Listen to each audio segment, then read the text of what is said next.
2, 3. Ya. Halo semuanya. Halo. Hai. Balik lagi bersama gue Ibai di channel gue. Dan di video ini gue baru aja selesai mengumpulkan tanda tangan dari dosen-dosen yang mana gue kasih background dulu deh. Kita baru aja menyelesaikan UAS dan ini adalah minggu pertama setelah UAS selesai. Kartu ujian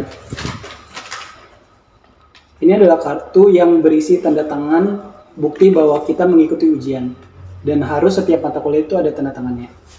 Nah cuman karena gua kartunya hilang, lebih tepatnya kecuci bukan hilang, pada akhirnya gua harus ke kampus lagi, yang mana gua udah di rumah jauh-jauh kesini buat minta tanda tangan, dan gua mencari dosen berkelana di dalam kampus ini untuk menemukan dan meminta tanda tangannya. Kenalin dulu nih teman gue, Ahwas, dan ini Raffi dan Ahwas ini udah ada muncul di video gue juga.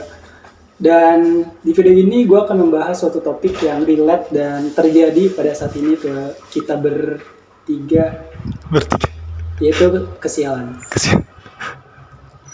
Kesialan dulu definisi menurut lu, Raf. Nah, kesialan menurut gua, ketika kita gak tahu hal itu bakal terjadi, tapi keburukan itu tetap datang. Kalau gua tahu, gua pasti bakal persiapan. Itu kesialan. Ya, Tapi sialnya kesialan itu datang di waktu yang nggak tepat dan buruk ya, kayak ini ngapain sih terjadi, ini tuh nggak harus, seharusnya keburukan ini nggak terjadi gitu. Yeah. Oke, definisi menurut lu? Kalau menurut gue ya sama sih, kayak sesuatu hal yang nggak sesuai ekspektasi kita gitu. Datangnya tiba-tiba, bener, dan nggak tepat menurut kita. Dan definisi kesialan menurut gue adalah ketika hidup kita yang lagi stabil-stabil aja, semuanya berjalan dengan lancar, tiba-tiba ada kuda berak di muka kita. Nah itu menurut gue definisi kesialan menurut gue. Itu adalah analoginya.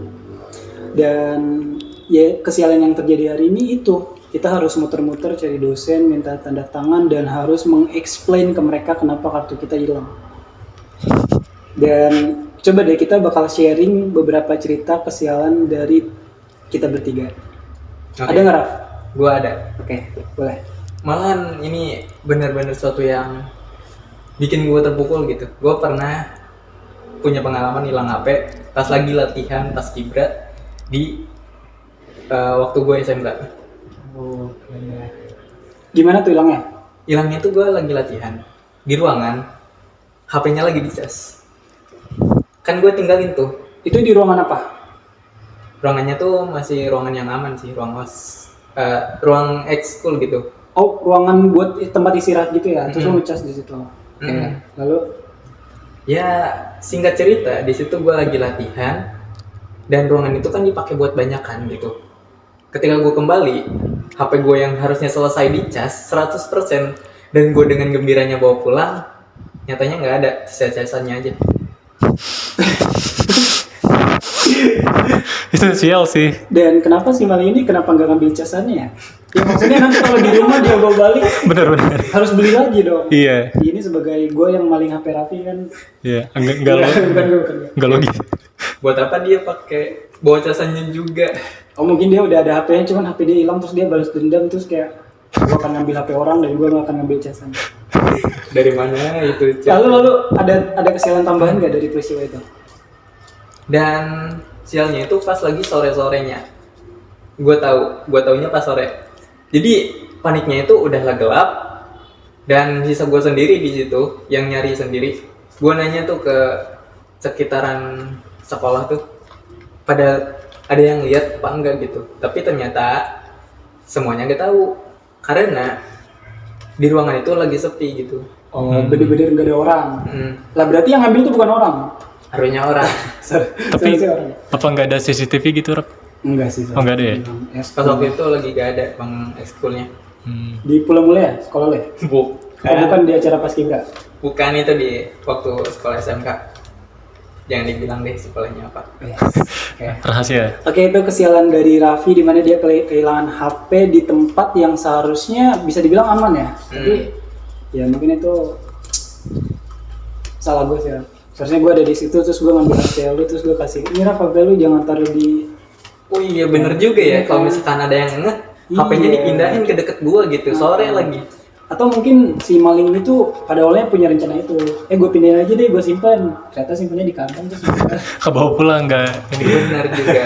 Oke, itu perspektif yang beda ya. Coba dari lu ada kesialan nggak? Kesialan gue ya ini kartu ini nih. Yaudah, coba perspektif dulu, kenapa hilang deh? Ini kenapa hilang? Karena waktu itu bodohnya gue ya, karena buru-buru gue simpen di kantong. Nah gue naik motor terus kayaknya kebawa angin. Waduh. Oke. Oke, berarti dari cerita itu gue dapat kesimpulan nih bahwa kesialan tuh bisa terjadi sama dua faktor ya. Yang Iya. pertama kebodohan diri kita Kebodohan sendiri. diri. Iya. Yang kedua emang situasinya aja dan kita terpaksa kita mendapatkan kondisi itu gitu. Ya udah, semesta pengen kita sial aja. Ya setiap orang pasti ada hari sialnya. Ada lagi nggak Mas? Menurut lu di hidup lu yang paling sial? Hidup gue yang paling sial. Paling sial mungkin ada sih, cuman itu kayak gue kesesat aja gitu. Gue sama teman gue itu. Kemarin udah ya. Lu Ya ke udah, pantai? iya enggak, bukan ke pantai. Gua Kemana-mana? yang ke Purwakarta itu. Oh, gimana tuh ceritanya? Lu mau pergi? Iya pokoknya waktu itu gue tuh ngajak teman gue pergi. Terus gue serahin itu mapsnya ke dia. Oke, lu yang bawa motor. Iya gue bawa motor. Terus ternyata setelah perjalanan jauh, temen gue ini kayaknya kurang jago baca mapsnya. Yes. Nggak main GTA ya? Iya kayaknya dia gak main GTA. Terus kayak gue tuh disasarin sampai ke jalan yang bener-bener cuman bebatuan. Waduh. Terus ya sebelahnya hutan gitu. Sampai pedalaman gitu. Iya sampai pedalaman. Berarti Jadi tujuan lu Purwakarta tapi lu malah ke situ. iya malah ke situ. Itu di mana? Ini kan waktu itu ada nama daerahnya Desa Ciampel. Oke. Nah waktu itu gue malah naik ke atas. Gue percaya aja kan, karena tempat tujuannya juga di alam gitu. Makanya gue percayalah, gue yakin dia tuh jago baca mapsnya. Oke, berarti itu kategori kesialan yang faktor eksternal atau kebodohan teman lo? Sebenarnya kebodohan teman gue juga. Berarti itu faktor eksternal kata kita, karena kita nggak bisa mengendalikan dia yang nggak bisa Iya, baca. yang bisa baca maps. Tapi kenapa nggak lu aja yang bacanya? Soalnya itu kan gue bawa motornya motor kopling ya. Oh, dia nggak bisa. Dia nggak bisa. Oke. Karena Sewas ini dia pengguna motor kopling, yang mana motor kopling tuh buat orang spesial doang yang pakai. Enggak. Spesial. Oke. Ini BTW mau ditutup pakai yang sialnya itu benar-benar sial apa ada hikmahnya? Boleh, yang bener-bener sial. Yang benar-benar sial. Padahal gue punya hikmah loh di baliknya. Sial dulu lagi hikmah. Oke. Nah, kesialan gue tambahan nih ya, buat yang cerita tadi. Pas itu, waktunya itu gue deket mau PKL. HP Oke. gue hilang, gue lagi latihan paskibra, harusnya ruangannya kan aman. Nah, diambil tuh. Itu tuh udah deket waktu gue mau PKL. PKL-nya gue kesasar 2 hari karena gak punya HP. Itu lu telat dong berarti masuk kan? Kalau secara ininya ya, kalau berangkatnya gue tahu jalannya. Oke. Tapi pas pulang gue gak tahu karena gak punya map. Jadi kesesatnya pas pulang. Oh, pas pulang sesat. Iya. Waduh. Selama 2 hari. Tapi lu pas di jalan naik motor nggak bawa cat gitu buat ngecatin jalan kasih tanda panah gitu? Enggak ya? Mana ada. Nah di situ tuh jalannya jauh, soalnya gue lintas 2 kecamatan. Dari rumah lo? Gini, gue kan dari rumah gue itu misal nih contoh, ada 3 kecamatan. Gue tuh dari kecamatan paling kiri. Oke. Gue sekolah ke kecamatan di tengah dan PKL gue kecamatan paling kanan. Waduh, dan lu tersesat dan itu yang ngebikin berarti, oh iya berarti ada kesimpulan lagi nih. Kesialan satu itu memunculkan efek domino ya. Ya, Bisa aja itu nanti yang tadinya seharusnya nggak terjadi kesialan ini, tapi karena ada kesialan yang pertama itu menyebabkan another kesialan yang lain. iya benar, another kesialan. Hikmahnya adalah, Oke, hikmahnya keren nih ceritanya guys. Jadi walaupun HP gue hilang, tapi di situ gue punya teman-teman yang merasa bertanggung jawab kehilangan di ruang ekskul, HP yang gue hilang di ruang ekskul, dan mereka gantiin sepenuhnya. Dan gue gak perlu bayar buat HP yang diganti itu.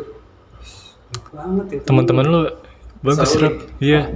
Ini kebetulan HP gue jelek nih, gue pengen nyiramin di musola. Ya, Bisa gue punya organisasi yang punya kekeluargaan yang baik. Oke, berarti solid lah ya. Mm-mm. Solid. Nah, berarti sebenarnya walaupun kesialan itu pasti terjadi ke setiap orang, tapi pada akhirnya kesialan itu tuh bakal menjadikan kita tuh lebih belajar gitu dari kesalahan itu, dan kita nggak akan mengulanginya lagi walaupun ada beberapa kejadian kesalahan yang eksternal. Tapi pada akhirnya pasti bakal ada perubahan yang akan menjadi lebih baik. Contohnya misalnya sekarang gue syuting ini pakai HP iQ Z9 5G, dan pada awalnya tuh HP Raffi tuh cuman Vivo berapa? Y02. Nah, itu adalah suatu, menurut gue ya, dulu pas dia pakai HP Vivo yang tadi itu, ya dia struggling banget tuh buat nyelesain itu termasuk kesialan kecil kan, tapi Iya. kita nggak mengkategorikan sebagai kesialan. Nah sekarang dia pakai HP IQ, dan itu yang ngebikin kita belajar gitu. Ya seseorang tuh pasti bakal menjadi lebih baik ke depannya, tergantung bagaimana dia belajar dari kesialannya. Menanggapinya. Iya. Jadi pelajaran yang kita ambil adalah jangan miskin. Oke. Guys. Terima kasih, bye bye.